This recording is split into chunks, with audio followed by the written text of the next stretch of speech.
আমার নাম মারিয়া। আমার বাবা 2011 সালের নভেম্বরে 29 তারিখে আমার বাবা গুম হন।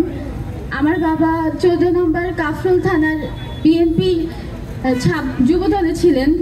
আমার বাবার দোষ একটাই ছিল যে আমার বাবা বিএনপিতে ছিল।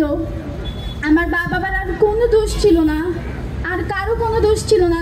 তারা শুধু এই পলিটিক্স করার কারণে আর এই হাসিনার কবলে পড়ে তারা এরকম গুমের শিকার হয়েছেন। আজকে 2025 সাল, আমার বাবা 2015টা বছর হয়ে গেছে আমার বাবার।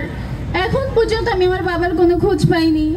এখন পর্যন্ত আমি আমার বাবার কোনো অস্তিত্ব খুঁজে পাইনি। আমি এই কষ্ট কাউকে বলতে পারি না। আমি আমার এইচএসসি পরীক্ষা চলতেছে, এই এইচএসসি পরীক্ষা চলাকালীন আমি আমার বাবার খোঁজের জন্য তুলি আন্টির সাথে বিভিন্ন মানববন্ধনে 2বার গিয়েছি। বাবার কথা চিন্তা করলে কোনো মাথায় ঠিক থাকে না।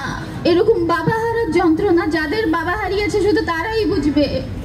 আমরা শুধু চাই যারা এই গুমের সাথে জড়িত, আমার বাবা সহ আর সব কার্যদের সবার যেন তাদের সঠিক একটি আইনগতভাবে তাদের বিচার করা হোক।